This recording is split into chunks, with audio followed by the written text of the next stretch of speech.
So, what is schizotypal personality disorder?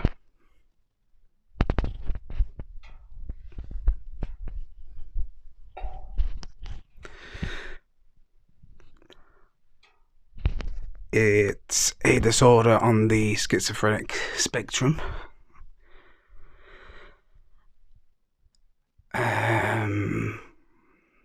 In simple to understand terms,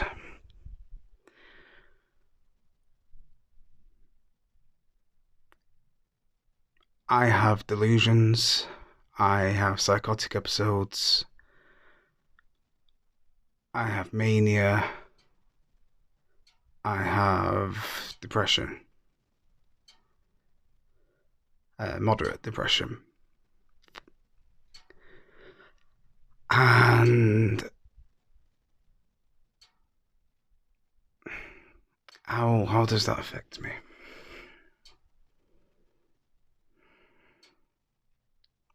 What is it? I'm sorry, you've made me all nervous.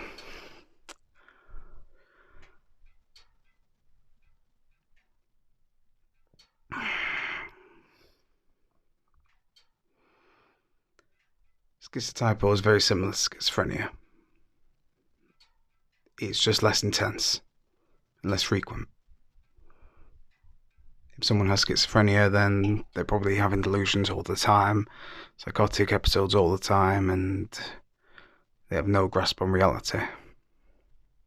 When I have a psychotic episode, I can usually tell it's not real, or at least work it out after the delusion, as the delusion can be very well, it's all your senses telling you that this is reality. And even if that is extremely different to your day-to-day reality, how long can you argue with that logic for, right?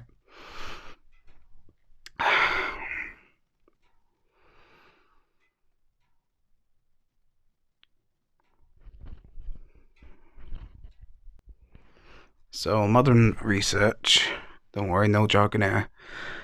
Modern research is suggesting that conditions on the schizophrenic spectrum, like schizotypal, may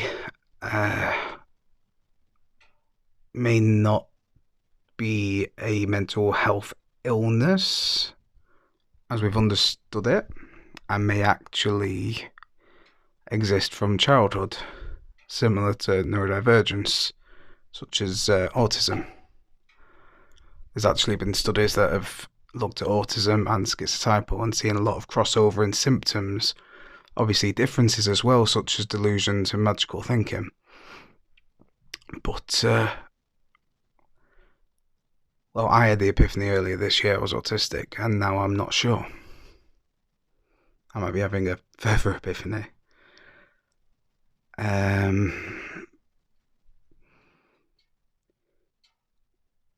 realising I'm schizotypal and never knew what that meant. So what does it mean? I've never really fit in with people. I struggle in social situations. I have shutdown states. I have manic states. I have depressive states.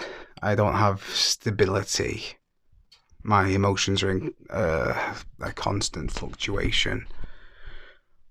When I'm in a manic state, I know to do work and focus it. When I'm depressive, I know to rest.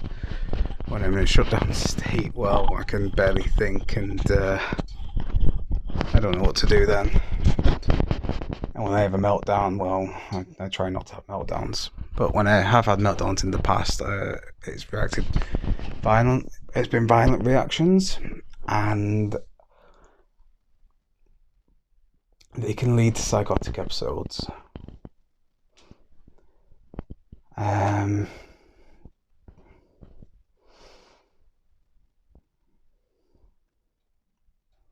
And yeah, I do have some magical thinking. I talk about stuff to people that they won't understand, like fairies and spirits and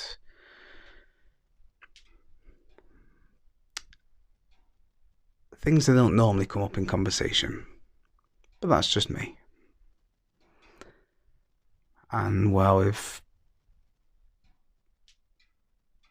all one's senses are telling them something and I am being rational about it, how much of a delusion is it? Have I experienced things in a delusional state, a mildly delusional state? I'm not sure. I can tell usually when things are a delusion, but I do wonder if my mind shifts so gently these days that maybe I can't. But we don't go down that rabbit hole, because if we do, how deep is it? Exactly. So we don't.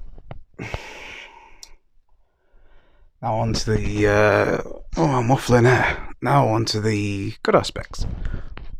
I'm a university student. I've done an access course because I'm an older gentleman, where I got all distinctions. And I feel very driven, and I'm able to focus on my grades.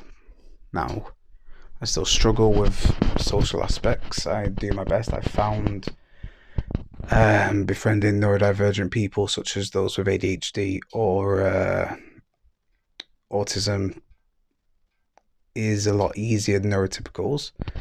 Not always easy. People with ADHD can be overwhelming to me in large doses, and people with autism can be too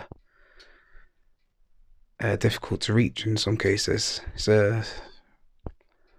It's a strange one being me, and maybe you feel like I do sometimes as well.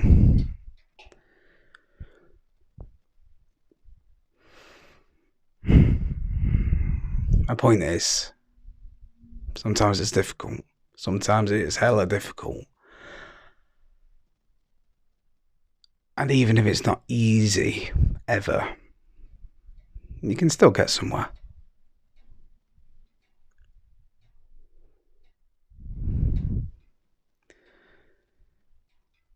Okay, I think that's all I've got to say on that topic.